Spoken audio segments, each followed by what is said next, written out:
Hello dear students, welcome to AEC plus, a digital platform of advance engineering classes.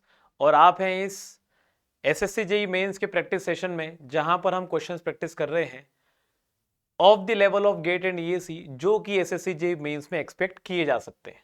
तो चलिए start करते हैं session को। सो in this session, जहां पर हम रेलवे इंजीनियरिंग के क्वेश्चंस प्रैक्टिस कर रहे हैं, इनटू दिस लेक्चर 1 हम बात कर रहे होंगे रेलवे इंजीनियरिंग में on to the introduction level, on to the sleepers and ballast, rail के फंक्शंस क्या हैं, कैसे हमारे पास जो है वो फास्टनिंग्स जो होती हैं, इन सभी के ऊपर क्वेश्चन जो है वो प्रैक्टिस कर रहे होंगे। सो into the very first question जरा देखना चालू करते हैं। क्वेश्चन पूछा गया है लिस्ट 1 को लिस्ट 2 के साथ मैच करना है, and if you have to match the list 1 with the list 2, list 1 में दे रखे हैं रेल, स्लीपर्स, बलास्ट और फिश प्लेट, और वहीं पर लिस्ट 2 में ऑप्शन है connect one section of the rail to the next, convert line load into uniformly distributed load, convert point load into UDL, और converting rolling load into the point load। ठीक है, अब जरा समझते हैं। ये हमारे पास एक रेल है, ठीक है, ये एक रेल है, और ये रेल हमारे पास बिछी हुई है स्लीपर्स के ऊपर।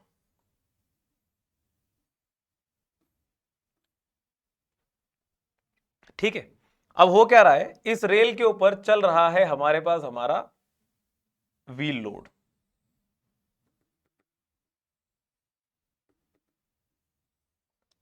ठीक है, now what is happening is, आपको ये समझना है कि ये जो आपकी रेल है, ये रेल पूरी कंटिन्यूस नहीं हो सकती, ये जो है ये बीच बीच में जोड़ी जाती है। तो बीच बीच में जोड़ी जाती है, किसकी मदद से रेल जोड़ी जाती है? तो जिसकी मदद से सारी रेल आपस में जोड़ी जाती है उसे कहा जाता है फिश प्लेट। तो fish plate connect one section of rail to the next. ठीक है, अब जो हमारे पास ये व्हील्स चल रहे हैं, ये है रोलिंग लोड, और ये रोलिंग लोड का यहां पर कॉन्टेक्ट बन रहा है एज पॉइंट कॉन्टेक्ट। तो हमारे रेल का क्या काम है, रेल के ऊपर चलने वाले रोलिंग लोड को कन्वर्ट करना एक पॉइंट लोड में, ये हमारे पास हमारे रेल का काम है। तो रोलिंग लोड हमारे पास पॉइंट लोड में कहां कन्वर्ट होगा, ऑन टू दिस स्लीपर, इस स्लीपर पे कन्वर्ट होगा। तो स्लीपर पर पहुंचेगा पॉइंट लोड। अब ये स्लीपर पे पॉइंट लोड पहुंच चुका है, ये पूरी की पूरी स्लीपर अब इस पॉइंट लोड को अपने ऊपर ले लेगी और फिर उसे पूरा का पूरा यूडीएल के रूप में नीचे बलास्ट पर ट्रांसफर कर देगी। तो हमारे पास रेल का काम होता है converting rolling load into the point loads, और वहीं पर जो स्लीपर लगे हैं इसके नीचे, इन स्लीपर का काम होता है इसी पॉइंट लोड को किस में कन्वर्ट करना, यूडीएल के रूप में। तो यूडीएल के रूप में कन्वर्ट कर दिया, और जब हमारे पास जो पूरा का पूरा एक लाइन लोड बना है स्लीपर के द्वारा, अब बलास्ट पे ट्रांसफर होगा इनटू द अगेन यूडीएल के फॉर्म में, तो वो हमारे पास जो है वो ऑप्शन बन जाएगा। तो पहले का 4, दूसरे का तीसरा, सी का दूसरा और डी का पहला। तो 4 3 2 1 कहीं पर दिखाई दे रहा है, 4 3 2 1, A is the correct option, A option हमारा सही हो जाएगा।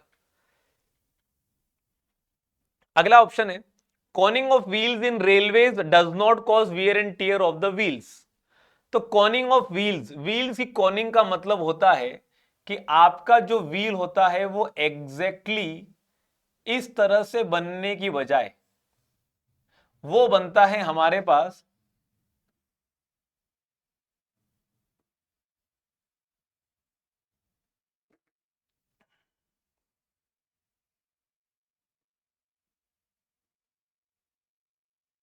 थोड़ा सा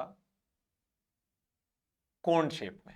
ठीक है, इससे क्या होता है कि हमारे पास जो व्हील होता है, ये व्हील हमारे पास सेंटर लाइन टेंडेंसी रखता है, और हमारे पास इसका पूरी तरीके से एकदम बिल्कुल सिलेंडर के रूप में ना होने से ये हमारे पास व्हील जरूरी नहीं है कि कंटिन्यूस कांटेक्ट में रहेगा हमारे व्हील का अंदर वाला फ्लेंज वाला हिस्सा, और उसकी वजह से हमारे पास वियर एंड टियर बहुत कम होने के चांसेस बनेंगे। लेकिन इससे दिक्कत क्या होती है, इससे बनता है point contact with the rail के साथ बनता है पॉइंट कांटेक्ट। तो हम क्या करते हैं, हमारी रेल्स को भी थोड़ा सा टिल्ट करा देते हैं। The rails are tilted at an angle of 1 in 20, क्योंकि कोनिंग भी 1 in 20 की होती है, to reduce the wear and tear on the rails as well as on the tread of the wheels. तो हमारे पास coning of wheel centre line tendency के लिए बनती है और साथ में हमारे पास स्ट्रेट लाइन और कर्व डिस्टेंसेस आसानी से ट्रैक हो सके इसलिए हम बनाते हैं, और उसके से wear and tier point load की वजह से ना बने इसलिए हम क्या करते हैं, टिल्टिंग ऑफ रेल्स जिसे कहा था एजिंग ऑफ स्लीपर। तो असर्शन भी सही है, रीजन भी सही है और करेक्ट एक्सप्लेनेशन भी है। A is going to be the correct answer. तो ये है हमारे पास कॉनिंग ऑफ व्हील्स और ये है हमारे पास adzing of sleepers. Which one of the following type of steel is used in manufacturing of metro and rails, monorails? तो जैसे कि आप बात कर रहे हो माइल्ड स्टील की, तो माइल्ड स्टील बार जो हमारे पास होते हैं ये रेनफोर्समेंट के काम में आते हैं, ये रेनफोर्समेंट के काम में आते हैं, तो इनका हम यूज नहीं करते। कास्ट आयरन के अंदर हमारे पास हाई जो है वो परसेंटेज ऑफ कार्बन हो जाता है, तो हम इसलिए इसका यूज नहीं करते। Manganese steel is mostly use, ये हमारे पास मोस्टली यूज होता है हमारे रेल्स के रूप में। और बैसमेर स्टील जो होता है हमारे पास ये किस में होता है, तो ये हमारे पास ब्रिज, जो हम ब्रिज सेक्शन बनाते हैं तो वहां पर ब्रिज स्टील के रूप में हमारे पास ये यूज होता है। इसके अलावा हमारे पास होता है तो एक होता है referred as invar steel use होता है, जो कि टेप बनाने में काम में आता है, जहां पर हमारे पास निकल होता है अलोंग विद द स्टील। ठीक है, तो ये हमारे पास जो है वो इनवार स्टील हो गया एक। तो ये अलग अलग तरह के स्टील है। आंसर क्या हो जाएगा, C is going to be the correct answer.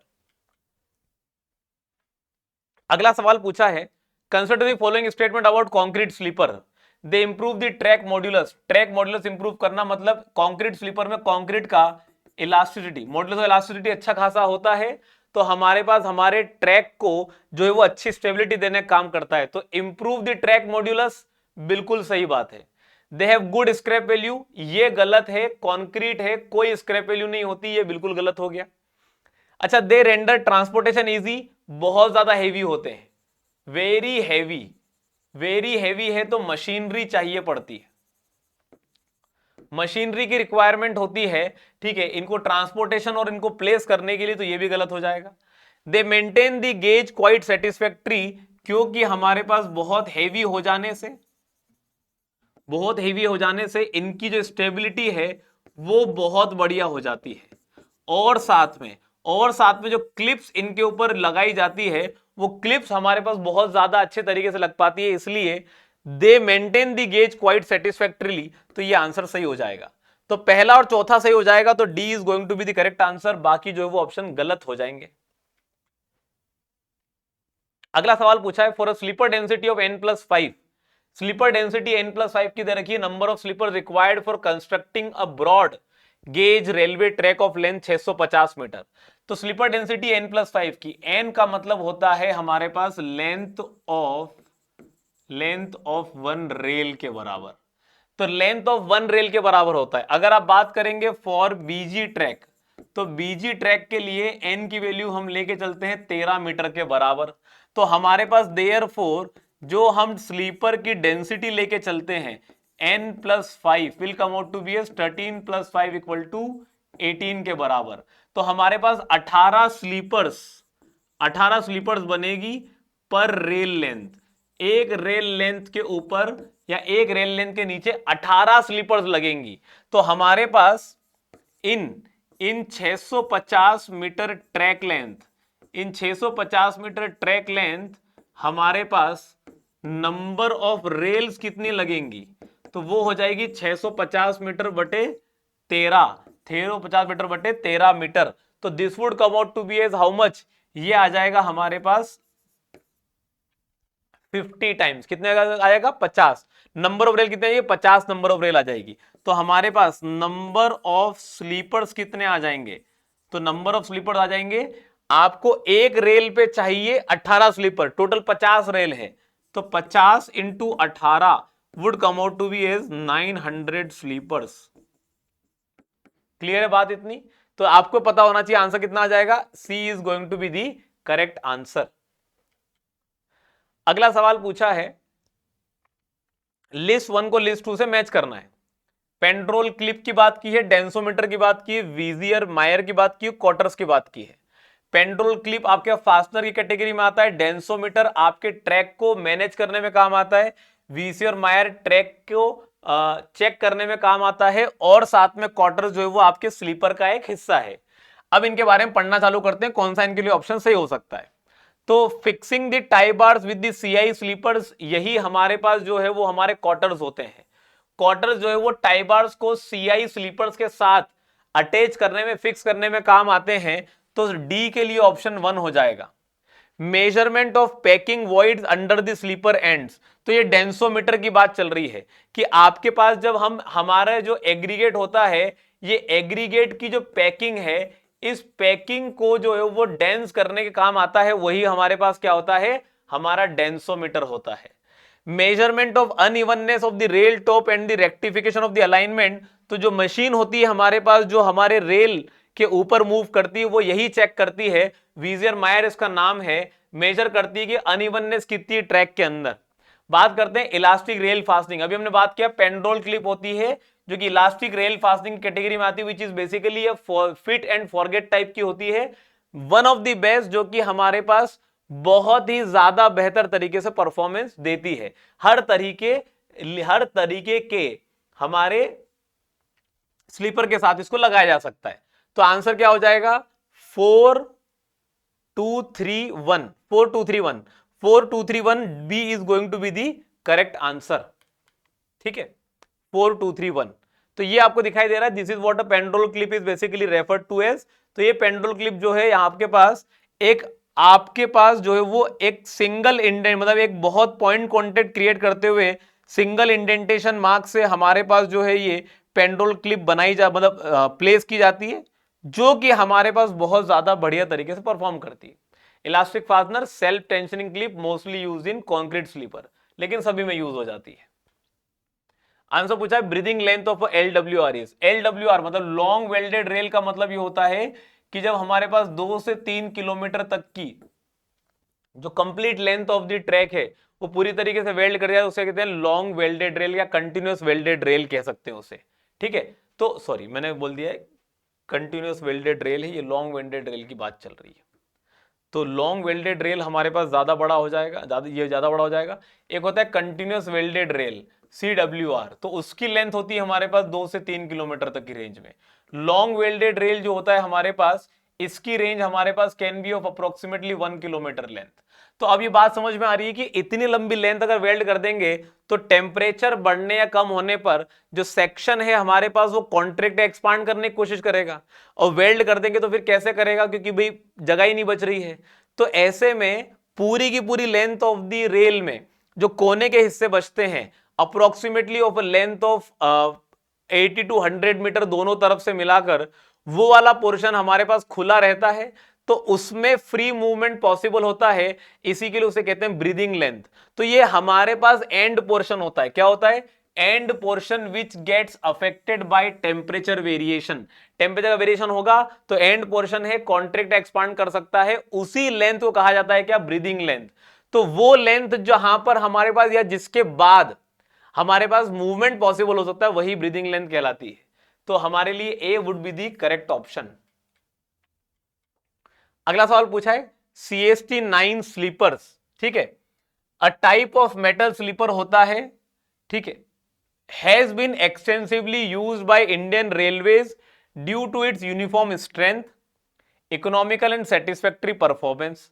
तो ये लंबे समय तक यूज हुआ, वाइडली यूज हुआ, वाइडली यूज्ड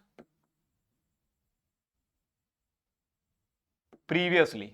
ठीक है, metal sleeper is an inverted channel with folded ends, the folded edges which form a bulb which resists the damage caused by the packing of the ballast।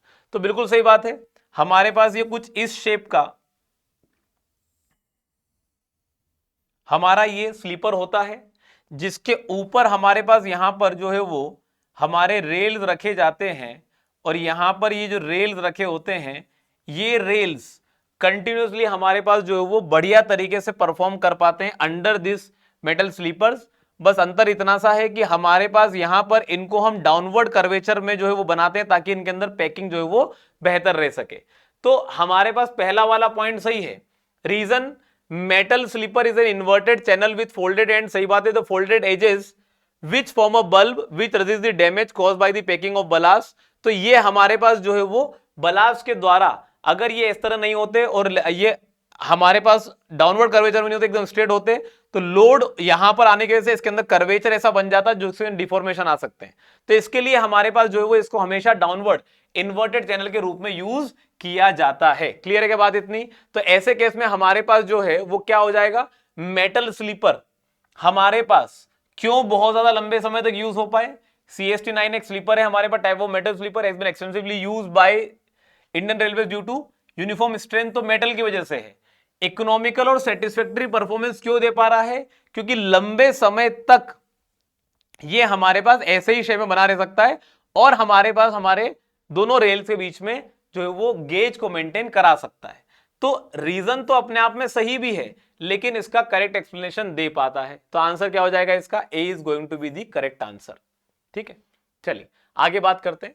A pendrol clip is a fit and forget type of fastening and is made from silicon manganese spring, silicon manganese spring steel bar and heat treated। तो बात सही है, ये pandal clip किस material से बनती है बात ध्यान रखिएगा, कैसे बनाई जाती है ध्यान रखिएगा, और ये fit and forget type clip कहलाती है क्योंकि हमारे पास एक बार लगा देने के बाद इसके परफॉर्मेंस में कोई दिक्कत नहीं आती। हाँ, थोड़े से डिफेक्ट जरूर है कि भाई ये एक सिंगल पॉइंट जो है वो वहां पर पूरा लोड ट्रांसफर करती है तो इंडेंटेशन बन जाते हैं, हमारे रेल के अंदर निशान पड़ जाते हैं, तो उनको थोड़ा सा हमें जो है वो क्या करना पड़ता है, कंटिन्यूअसली मूव कराते रहना पड़ता है, स्लीपर की पोजीशन थोड़ी सी चेंज करनी रहनी पड़ती है। The Pandrol clip has a point contact and causes indentation on the rail due to heavy toe load and small contact area. तो रीजन तो ये भी सही है। अब हमारे पास बात ये भी सही है और बात ये भी सही है, लेकिन ये फिट एंड फॉरगेट टाइप क्यों है, इसका तो रीजन दिया ही नहीं है। फिट एंड फॉरगेट टाइप इसलिए है क्योंकि इसके अंदर डिफॉर्मेशन जल्दी नहीं आते, एक बार लगा दो हमारे रेल्स का कोई डिफॉर्मेशन नहीं आएगा, ना ये अपना जॉइंट छोड़ सकती है, और ऐसे में हमारे पास लंबे समय तक चल पाती है। तो दोनों रीजन सही, दोनों बातें सही है, लेकिन रीजन करेक्ट एक्सप्लेनेशन नहीं है। आंसर क्या हो जाएगा, B is going to be the correct answer. अगला सवाल पूछा है हमसे, gradients much steeper than the ruling gradient are provided in a hilly terrain. तो देखो हमारे पास जो रूलिंग ग्रेडियंट, हमारे पास ग्रेडियंट है, एक है हमारे पास हमारा रूलिंग ग्रेडियंट, रूलिंग ग्रेडियंट, और रूलिंग ग्रेडियंट से ज्यादा हो जाता है हमारे पास हमारा मोमेंटम ग्रेडियंट। ठीक है, और मोमेंटम ग्रेडियंट से ज्यादा हो जाता है हमारा पुशर ग्रेडियंट, और इन्हीं सबसे छोटा और हो जाता है हमारे पास क्या, हमारा मिनिमम ग्रेडियंट।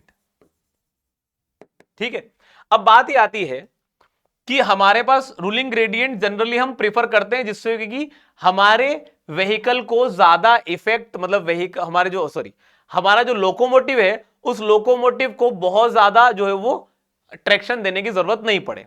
लेकिन जब भी हमारे पास ऐसी अनअवॉइडेबल सिचुएशन बने तो हम एक हमारे पास हमारे फॉलिंग ग्रेडियंट को प्रोवाइड करने के बाद, या फिर किसी रूलिंग ग्रेडियंट को प्रोवाइड करने के बाद हम एक और ग्रेडियंट जो है वो प्रोवाइड करते हैं जो थोड़ा ज्यादा होता है, जिसे हम नाम देते हैं मोमेंटम ग्रेडियंट। मतलब कि हम मोमेंटम को रेडिली गेन करने के बाद और ज्यादा अच्छा अमाउंट ऑफ ग्रेडियंट चढ़ सकते हैं, वो हमारे पास बन जा रहा है मोमेंटम ग्रेडियंट। लेकिन कभी कभी सिचुएशन ऐसी होती है कि हम ज्यादा लंबा ट्रैक नहीं रख सकते क्योंकि हमारे पास उतनी स्पेस अवेलेबल नहीं है, तो हमें इसी हायर एलिवेशन पर या इसी हायर ग्रेडियंट पर ट्रैक देना ही पड़ेगा। अब ट्रेन का लोड इतना ज्यादा हो जाता है कि ट्रेन उस पर चढ़ ही नहीं सकती, तो पीछे से एक पुशर ग्रेडियंट लगाया जाता है। तो ऐसे में ग्रेडियंट्स मच स्टीपर, मतलब जिनका ग्रेडियंट जो ज्यादा हो, then the ruling gradient are provided in hilly terrain and they are negotiated with the help of a pusher engine. बिल्कुल सही बात है। Restricting the gradient to the ruling gradient, अगर हमने वो हायर ग्रेडियंट नहीं दिया और उसे रूलिंग पे ही रखा तो उस एलिवेशन पर जाने के लिए दूरी बहुत लंबी चलनी पड़ जाएगी जो हिली रीजन में अवेलेबल नहीं होती। To the ruling gradient in hilly terrain would mean increasing the length of the track resulting considerable heavy excavation, जो कि हमारे पास पॉसिबल नहीं है। तो restricting the gradient to the ruling gradient in hilly terrain would mean increasing the length of the track resulting considerably in heavy excavation. तो बात तो सही है ना ये, कि हम इसको रिस्ट्रिक्ट कर देते हैं। हमारे पास रीजन जो है मतलब ये वाला स्टेटमेंट सही लिखा हुआ है कि आपने रूलिंग ग्रेडियंट को restricting the gradient to the ruling gradient in hereditary would mean उसकी वजह से हमारे पास बहुत ज्यादा हेवी एक्सकेवेशन हो जाएगा। तो हम ग्रेडियंट को ज्यादा स्टीपर क्यों रखते हैं? क्योंकि अगर रूलिंग ग्रेडियंट पर उसको रखा तो उससे हमारे पास हेवी एक्सकेवेशन बहुत ज्यादा बढ़ सकता है। आई बात समझ में? तो हमारे पास हम ग्रेडियंट को स्टीपर ज्यादा क्यों रखते हैं? क्योंकि वो यही रीजन है। क्या हो जाएगा answer? A is going to be the correct answer. Which one of the following types of elastic fastening can be used on all types of sleepers like wooden, cast iron and concrete on Indian Railways? तो जरा समझिएगा, sigma clip हमारे पास कोई clip नहीं होती। IRN 202 clip जो है वो हमारे पास मोर एडवांस्ड है, मोर एडवांस्ड देन दी पेंड्रोल क्लिप। हमारे पास ज्यादा लोड ले सकती है, ज्यादा डिफ्लेक्शन से सकती है। हमारे पास more load and deflection ability than Pandrol. लेकिन ये हमारे पास जो है वो फिट एंड फॉरगेट टाइप नहीं है, not fit and forget type. ये हमारे पास जो है वो सबसे बड़ी दिक्कत है IRN 202 क्लिप की। LG20 लॉक स्पाइक जो है वो हमारे पास एक डॉग स्पाइक होता है, which is a dog spike, और ये हमारे पास सिर्फ और सिर्फ वुडन स्लीपर्स में ही काम आता है, सिर्फ और सिर्फ वुडन स्लीपर्स में काम आता है।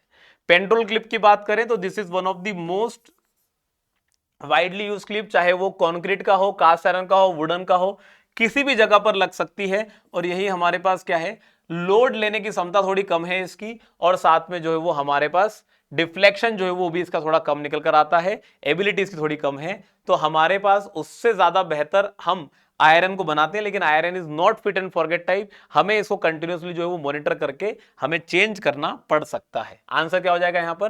Pandrol clip would be the correct answer. अगला सवाल पूछा है कंपोजिट स्लीपर इंडेक्स, CSI की बात चल रही है। Composite sleeper index is relevant in determining what? तो किसको डिटरमाइन करने में हेल्प करता है? Required the adoptable sleeper density के लिए इसका कोई मतलब नहीं है। कंपोजिट स्लीपर इंडेक्स, पहली बात तो ये सिर्फ और सिर्फ वुडन स्लीपर के लिए रिस्पॉन्सिबल है। वुडन स्लीपर के लिए होता है, इनकी स्ट्रेंथ और हार्डनेस बताने के लिए। किसके लिए? स्ट्रेंथ और हार्डनेस बताने के लिए। और लकड़ी की स्ट्रेंथ और हार्डनेस बताते हैं कहां पर? At 12% of moisture content, at 12% of moisture content. और जो ये कंपोजिट स्लीपर इंडेक्स की वैल्यू निकल कर आती है is equal to S+10H divided by 20 के बराबर होती है। कि कितनी स्ट्रेंथ की वैल्यू, कितनी हार्डनेस की वैल्यू S+10H डिवाइडेड बाय 20 के रेफरेंस में हमारे पास वैल्यू आएगी। तो ड्यूरेबिलिटी ऑफ स्लीपर यूनिट मतलब नहीं, हमारे पास अभी सिर्फ चाहिए हार्डनेस कितनी, स्ट्रेंथ कितनी, उससे मतलब है। ड्यूरेबिलिटी ऑफ स्लीपर यूनिट से हमारे पास, हम किसी इंडेक्स से नहीं निकालते, ये हमारे पास क्वालिटी ऑफ वुड से पता चलता है। अगला है हमारे पास mechanical strength of stock of wooden sleeper, यही हमारे लिए करेक्ट आंसर हो जाएगा कंपोजिट स्लीपर इंडेक्स को रेफर करने के लिए। आंसर क्या हो जाएगा? 3 only would be the correct answer. अगला पूछा है in a BG railway track the specified ruling gradient is 1/250। तो हमारे पास रूलिंग ग्रेडियंट दे रखा हुआ है, रूलिंग ग्रेडियंट ऑलरेडी दे रखा हुआ है, वो है हमारे पास 1/250। Horizontal curve of 3 degree on a gradient of 1/20 will have the permissible compensated gradient of. तो देखो आपको जो है वो ग्रेड कंपनसेशन के बारे में पता होना चाहिए कि जो ग्रेड कंपनसेशन है that is equal to 0.04% for, या फिर पर डिग्री ऑफ कर्व, किसके लिए? बीजी के लिए होता है। और वही होता है हमारे पास 0.03% पर degree of curve MG track के लिए होता है। और वहीं पर ही होता है हमारे पास 0.02% पर डिग्री ऑफ कर्व किसके लिए होता है? एनजी ट्रैक के लिए होता है। तो यहां पर हमारे पास हमें जो ग्रेड कंपनसेशन देना है, ट्रैक है हमारे पास बीजी का, तो देना कितना है? 3 डिग्री पे देना है।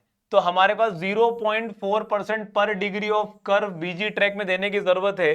तो ग्रेड कंपनसेशन कितना हो जाएगा? 0.04% है, और इनटू हमारे पास कितना परसेंट? Into 3 degree. तो ये बन जाएगा हमारे पास कितना?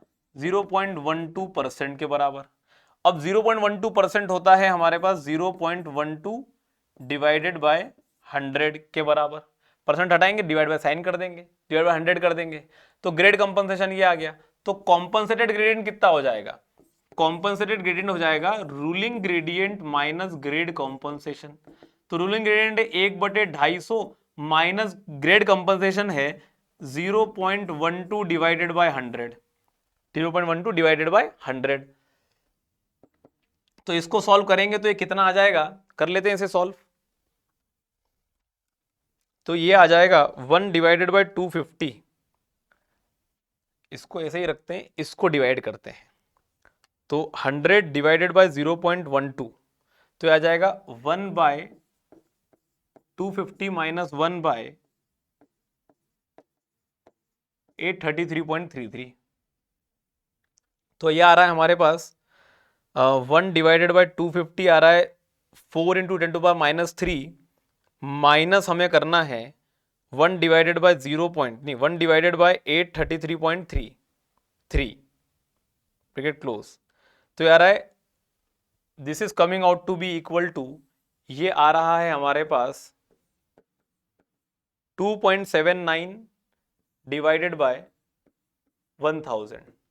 अब 1000 को डिवाइड कर लेते हैं 2.79 से, तो 1000 डिवाइड बाय 2.799 है वो, तो 2.8 मान लेते हैं, या डिवाइड बाय 2.7999, आंसर आएगा 1 डिवाइडेड बाय 357.15। तो क्या हमारे पास ये ग्रेडियंट आ रहा है क्या? ऐसा कुछ वैल्यू है, ये रहा। B is going to be the correct answer. B answer क्या हो जाएगा? करेक्ट हो जाएगा। अगला सवाल पूछा है कंसिडर द फॉलोइंग सर्वेज। तो सर्वे करना है हमें, करेक्ट सीक्वेंस बताना है in which this surveys are conducted before the alignment of a track is finalised. तो देखो, हम जब हाईवे इंजीनियरिंग की बात करते हैं तो हाईवे में पहले होता है मैप स्टडी, और मैप स्टडी के बाद होता है रिकॉनेसांस, और इसके बाद होता है प्रिलिमिनरी, और फिर इसके बाद होता है हमारे पास डिटेल्ड सर्वे। यहां पर क्या होगा, हमें किसी भी ट्रैक पर जाने से पहले पहले ट्रैफिक के बारे में पता करना पड़ेगा कि भाई रेलवे में इतना ट्रैफिक आएगा भी या नहीं आएगा। तो सबसे पहली स्टडी होती है ट्रैफिक सर्वे। जब ट्रैफिक सर्वे है कि हाँ पब्लिक तो आएगी, इतनी पब्लिक की डिमांड तो है, या इतनी पब्लिक तो हम कैटर कर ही सकते, तो अब कहां कहां से गुजारने की जरूरत है, तो उसके लिए फिर हम करेंगे रिकॉनेसांस सर्वे, फिर होगा प्रिलिमिनरी सर्वे, फिर होगा हमारे पास लोकेशन सर्वे। तो हमारे पास ऑर्डर क्या बन जाएगा, 3124। तो 3124 कहीं पर है, मतलब ये आएगा 3, फिर आएगा 1, फिर आएगा 2 और फिर आएगा 4। तो 3124 ये रहा, D is the correct answer. अगला पूछा है what will be the optimum depth of ballast cushion required for a BG railway track below the sleepers with sleeper density of M+5। देखो, स्लीपर डेंसिटी M+5 का मतलब क्या होता है, track है, बीजी का ट्रैक है, तो हमारे पास नंबर ऑफ स्लीपर पर रेल कितनी हो जाएगी, M+5 इक्वल टू 13+5, 13 नहीं लेंगे क्योंकि वैल्यूज हमारे पास जो है वो बहुत पॉइंट में है। मीटर के फॉर्म में देखो तो ये आ रहा है 0.25 मीटर, 0.21 मीटर, 0.28 मीटर, 0.3 मीटर। तो इसको हमें जो है वो बेसिक मतलब बिल्कुल बारीक से लेना पड़ेगा क्योंकि वैल्यू भी ऐसी ही दे रखी है। तो ये हमारे पास है M+5 मतलब 12.8 + 5 कम्स आउट टू बी 17.8 के बराबर। ठीक है, अब हमारे पास यहां पर आप देखो कि हमें यह पता करना है कि नंबर ऑफ स्लीपर पर रेल तो इतनी आ गई, और हमारे पास लेंथ ऑफ वन रेल तो वो कितना है 12.8 मीटर। तो स्पेसिंग बिटवीन स्लीपर्स कितनी आ जाएगी, स्पेसिंग बिटवीन स्लीपर्स कितनी आ जाएगी, तो स्पेसिंग बिटवीन स्लीपर्स कितनी आ जाएगी, तो that is coming out to be equal to 12.8 meter divided by 17.8 number of sleepers. तो हमारे पास जो है स्पेसिंग मीटर्स में निकालनी है तो कितनी आ जाएगी, ये कर लेते हैं कैलकुलेट। 12.8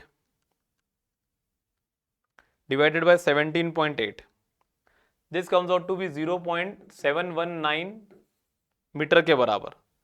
तो 72 ले लेते हैं ऐसे, taking it to be equal to 0.72 meter के बराबर।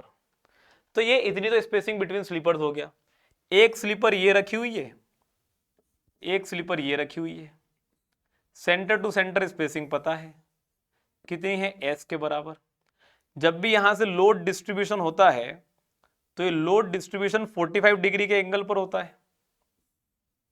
तो हमारे पास ये तो हो गया विड्थ ऑफ द स्लीपर, ये हो गया विड्थ ऑफ द स्लीपर।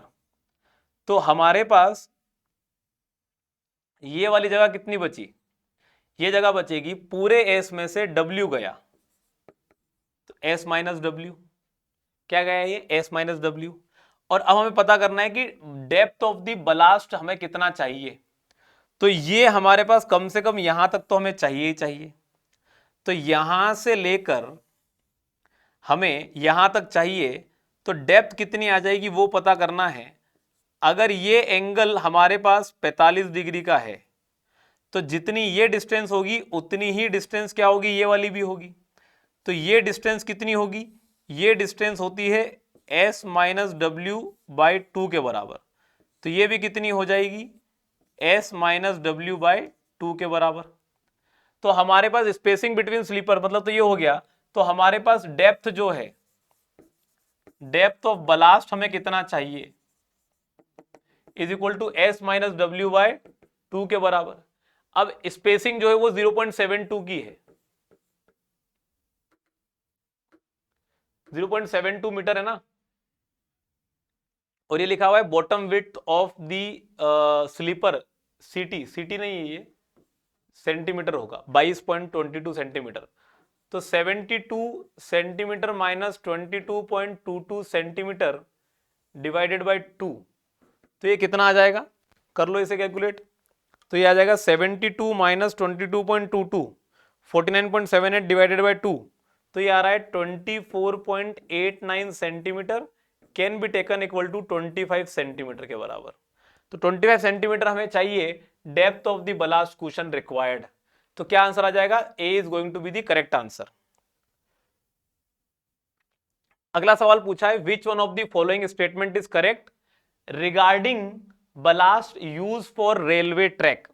ठीक है, तो हमारे पास यहां पर अगर हम बात करें, इनमें से स्टेटमेंट जरा समझिएगा। बीजी सेक्शन के लिए जो minimum depth of ballast cushion चाहिए वो हमारे पास 20 से 25 सेंटीमीटर के बराबर होता है, ये स्टेटमेंट करेक्ट है, बिल्कुल करेक्ट है। The quantity of stone ballast required for 1 metre length of track is 0.53 metre cube for BG, ये गलत है। ये हमारे पास जो है वो एमजी के लिए है, ये किसके लिए, एमजी के लिए है। बीजी के लिए हमारे पास होता है 0.93 से 2.12 मीटर क्यूब के बराबर। तो ये वाला स्टेटमेंट जो है वो गलत है। For MG section the width of the blast is 1.83, ये गलत है। हमारे पास एमजी सेक्शन की जो विड्थ ऑफ द बलास्ट है वो हमारे पास 1.83 ना होते हुए it is equal to 2.29 meter के बराबर होता है। कितना होता है वो, 2.29 मीटर के बराबर होता है। तो ये भी स्टेटमेंट गलत है। The minimum depth of blast for narrow gauge section is 10 centimetre, ये वाली गलत दे रखी है। ये वैल्यू हमारे पास होती है 15 सेंटीमीटर के बराबर। तो हमारे पास यहां पर हर एक स्टेटमेंट गलत दे रखा है, एक ही स्टेटमेंट करेक्ट है। पूछा क्या है, which of the following statement is correct regarding ballast use for railway track. तो सिर्फ पहला ही स्टेटमेंट गलत सही होगा, A is going to be the correct answer. अगला सवाल पूछा है, which one of the following is not related to theories of creep of rails. तो जब हम क्रिप ऑफ रेल की थ्योरी पे बात करते हैं, मल्टीपल थ्योरीज आई। एक कहती है वेव थ्योरी, कि भाई हमारे पास क्रिप का मतलब ये हो रहा है कि जो हमारे पास हमारा ट्रैक है, उस ट्रैक में जो हमारे पास हमारा रेल है, वो रेल हमारे पास लॉन्गिट्यूडल डायरेक्शन में मूव करती है, तो उससे गैप कहीं कहीं पर बढ़ जाती है, कहीं पर कम हो जाती है। तो वो किस कारण से हो रहा है, तो एक बनती है वेव थ्योरी, जिसमें कहा जाता है कि भाई हमारे पास जब हैवीली लोडेड व्हीकल मूव करेगा तो ट्रैक में वेव्स बन जाएंगी, जिसकी वजह से हमारे पास जो है वो क्रिप जनरेट होता है। एक ये हो गया। एक है परकशन थ्योरी। परकशन थ्योरी ये कहती है कि जब भी हमारे पास कोई भी एक सेक्शन के ऊपर से दूसरे सेक्शन के ऊपर रेल चलेगी, तो पहिया जब यहां पर लोड डालेगा तो ये वाला सेक्शन आगे खसक जाएगा, तो अल्टरनेटिवली जो हमारे पास ट्रैक के बीच की जो गैप है वो कम हो जाएगी, कहीं पर बढ़ जाएगी, कहीं पर कम हो जाएगी। तो ये परकशन थ्योरी। एक है ड्रैग थ्योरी। ड्रैग थ्योरी ये कहती है कि जब भी हमारे पास किसी भी रेल के ऊपर ये टायर चलता है, तो टायर आगे चलने के टाइम पे पीछे तरफ ड्रैग करता है, तो हमारे पास हमारा रेल आगे से पीछे खसकते चले जाता है, जिसकी वजह से हमारे पास जो है वो क्रिप डेवलप होता है। रिवर्सल थ्योरी कुछ भी नहीं होती। तो हमारे पास इनमें से कौन सी रिलेटेड नहीं है? आंसर है रिवर्सल थ्योरी। ध्यान रखिएगा, हमारे पास एक है वेव थ्योरी, एक है परकशन थ्योरी और एक है हमारे पास ड्रैग थ्योरी। तीनों हमारे पास जो है वो रिलेटेबल है। पढ़िएगा ऐसे, you will get the clear idea about it. अगला है हमारे पास, according to the wave action theory for creep of rail the pitch and depth of the wave, कि भाई कितनी हमारे पास जो है वो हमारे, ये देखो जरा आपको यहां डायग्राम में भी दिखाई दे रहा है कि वेव थ्योरी के अकॉर्डिंग जो आपके पास ये यहां पर जो लिफ्ट बन रहा है, यहां पर जो आपके लिफ्ट बन रहा है, ये पिच है कि कितनी दूर दूर तक हमारे पास ये वेव सेक्शन बन रहा है। तो ये आपको जो पता करना है, wave motion are set up by moving loads of wheel, the wheel push the wave with a tendency to force the rail in the direction of traffic and joint action by several wheels cause the creep. तो हमारे पास यहां पर जो हमारा ये wheel जब चलता है, तो व्हील के नीचे जो रेल है वो रेल एक वेव एक्शन शो करना चालू करती है। ये वेव थ्योरी ने बताया, इस कारण से क्रीप आता है। तो पूछा जा रहा है इनमें से पिच और डेप्थ ऑफ वेव किस पे डिपेंड करता है? सेक्शन ऑफ रेल पे डिपेंड करता है क्या? भाई रेल सेक्शन मटेरियल कैसा बना है, तो मटेरियल तो सारी रेल एक जैसी बनी है, उससे कोई फर्क नहीं पड़ता, लंबा हो या छोटा हो, वो तो व्हील के ऊपर डिपेंड कर रहा है। तो ट्रैक मॉड्यूलस, आपके पास ट्रैक में अंदर कितनी फ्लेक्सिबिलिटी है उस पर डिपेंड करेगा। बिल्कुल सही बात है। स्टीफनेस ऑफ ट्रैक, जितना ज्यादा स्टीफनेस है उतनी कम होगी, इस पे भी डिपेंड करेगा, इस पे भी डिपेंड करेगा। स्टेबिलिटी ऑफ फाउंडेशन, फाउंडेशन जितना ज्यादा स्टेबल होगा, आपके पास वेव एक्शन उतने ही कम डेवलप होने के चांसेस होंगे, ये भी बात सही है। Weight of the train, train के वेट से फर्क नहीं पड़ेगा, ट्रेन के वेट से फ्रिक्शन पे फर्क पड़ता है, जिससे कि वेव एक्शन हमारे पास वेव थ्योरी के अंदर उसका कोई रिलेटेबिलिटी नहीं है। तो हमारे पास यहां पर आंसर क्या हो जाएगा? 2, 3 and 4 are going to be the correct answer. C जो है वो हमारा आंसर करेक्ट हो जाएगा। अगला सवाल पूछा है, which one of the following statement is correct regarding journal friction. तो जर्नल फ्रिक्शन जो है वो हमारे पास हमारे लोकोमोटिव के जितने भी हमारे पास मूविंग पार्ट्स हैं, उन मूविंग पार्ट्स के बीच में जितने भी बियरिंग्स होते हैं, इन बियरिंग्स के अंदर लगने वाला जो फ्रिक्शन है उसी को जर्नल फ्रिक्शन कह रहे हैं। ठीक है, ध्यान रखिएगा इस बात को। तो which one of the following statement is correct regarding general friction cause due to wave action of rail. तो ये तो हमारे पास क्रिप का रिलेशन है, तो वो तो गलत हो जाएगा। The amount does not depend upon type of bearing, तो बियरिंग के टाइप पे डिपेंड नहीं करेगा क्या? बिल्कुल करेगा। बियरिंग जैसे होंगे उस पर डिपेंड करेगा, बियरिंग के टाइप पे डिपेंड करेगा, बियरिंग के अंदर ल्यूब्रिकेशन पे डिपेंड करेगा, और बियरिंग का हमारे पास बियरिंग पे कितना फ्रिक्शन लगेगा, तो वो है हमारे पास for roller bearing it varies from 0.5 to 1 kg per ton के बराबर। तो ये भी गलत हो जाएगा, ये सही हो जाएगा। For coupled boxes it lubricates by hard grease from 0.5 kg to 1 kg per ton. ये स्टेटमेंट अपने आप में सिर्फ लिख दिया गया है, इसका कोई सिग्निफिकेंस नहीं है। तो हमारे पास आंसर क्या हो जाएगा? C is going to be the correct answer. अगला सवाल है, grade compensation for a 4 degree curve on a broad gauge railway track is. तो ब्रॉडगेज बीजी ट्रैक है और ग्रेड कंपनसेशन पूछा है, कितना होता है? 0.04% पर डिग्री ऑफ कर्व बीजी के लिए, और वहीं पर हमारे पास 0.03% पर डिग्री ऑफ कर्व एमजी के लिए, और 0.02% पर डिग्री ऑफ कर्व एनजी के लिए। तो हमारे पास ग्रेड कंपनसेशन कितना हो जाएगा? 0.04% इंटू 4 डिग्री पर डिग्री। तो ये डिग्री से डिग्री कैंसल आउट हुआ, बनेगा कितना हमारे पास? 0.16% के बराबर। तो आंसर क्या आ जाएगा हमारे पास? ये B is going to be the correct answer. अगर हमारे पास ये 0.03% होता तो 4×12, 0.12 भी आंसर सही हो जाता। अगर ये 0.02% गलती से कोई कर देता तो 4×2=8, 0.08% भी आंसर यहां पर दिखाई दे रहा है।